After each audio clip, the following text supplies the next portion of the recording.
कौसर के यदि अपनी पढ़बें तो बिस्मिल्लाहिर रहमानिर रहीम इन्ना आतैनाकाल कौसर फसल्ली लिरब्बिका वनहर इन्ना शानियाका हुवल अबतर। এই যে আপনার সূরা কাউসার আছে, এই সূরা কাউসারের আপনাকে যাকাত বাহির করতে হবে। যখন আপনি যাকাত বাহির করে নেবেন আপনি আমিল হয়ে গেলেন। যখন আপনি আমিল হয়ে গেলেন সেই কাউসারের দ্বারা আপনি অনেক কাজ করে নিতে পারবেন। যেমন এই সূরা কাউসারকে যদি আপনি আমল করেন, সে আমল করতে গেলে পরে আপনাকে যাকাত বাইর করতে হবে। এখন যাকাত হচ্ছে দুই প্রকার, দুই নিয়মে আপনাকে বাতাচ্ছি। একটি নিয়ম হচ্ছে আপনার যাকাতে আসগর আর একটি হলো যাকাতে আকবর। যখন আপনি যাকাতে আসগর করবেন আপনার 3 দিনে পুরা হয়ে যাবে। 3 দিনের মধ্যে আপনাকে পুরা হয়ে যাবে।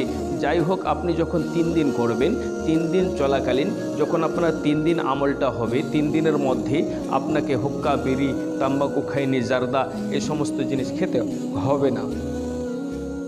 আপনি এই সমস্ত জিনিস থেকে বেঁচে থাকবেন, কারণ এটা হচ্ছে একটু পাওয়ারফুল আমল। এই পাওয়ারফুল আমলকে যখনই আপনি করতে যাবেন এই সমস্ত জিনিস থেকে বেঁচে থাকবেন। আরেকটি কথা হলো, যখন আপনি সেই মুসাল্লাতে বসতে যাবেন, আমল করতে যাবেন, তখন আপনাকে এই শরীরটাকে হিসার করে নিতে হবে, বন্ধ করে নিতে হবে। আপনি কখন করবেন? আপনি এশার নামাজের পর থেকে নিয়ে আপনি ফজর নামাজ পর্যন্ত আপনি করতে পারেন। যে কোনো টাইমে আপনাকে এই আমলটা করতে হবে। তাহলে এই আমলটাতে যখন বসবেন এটা মুসাল্লা বিছিয়ে দিবেন।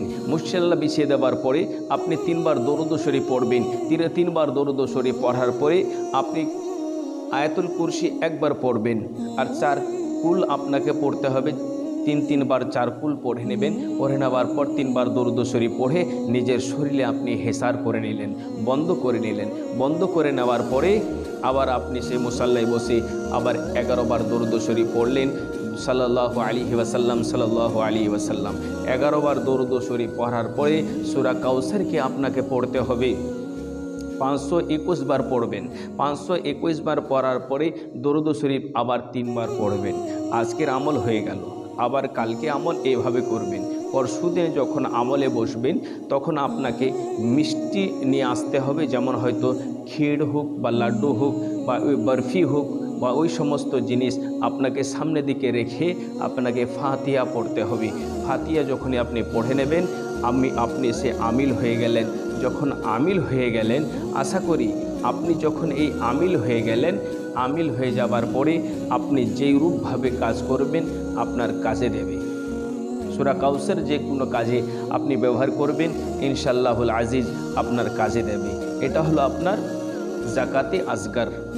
যাকাতে আসগর যখনই আপনি করে নিলেন আপনি কাউকে আর ইজাজত দিতে পারবেন না, হুকুম দিতে পারবেন না। যদিও হুকুম দিয়ে থাকেন আপনার আমল ওই ব্যক্তির কাছে চলে যাবে। যখনই চলে যাবে আপনার কোনো আমলই কাজ করবে না। তাহলে এটা হলো আপনার যাকাতে আসগরের নিয়ম। আর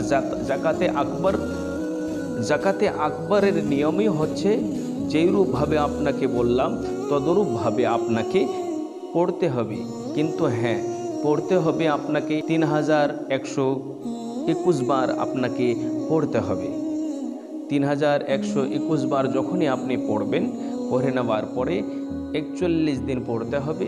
41 দিনের বেলা আপনাকে সিরনি নিয়ে আসতে হবে।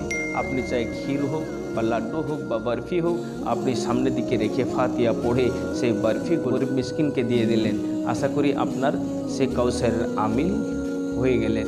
যখনই সে কাউসারের আমিল হয়ে গেলেন আপনি যে কাজ করবেন ইনশাআল্লাহ আপনার সেই কাউসার সূরা কাউসার কাজ করবে। আল্লাহ পাক রব্বুল আলামিন যেন আপনাকে বা আমাকে সূরা কাউসারের আমিল করার তৌফিক দান করেন।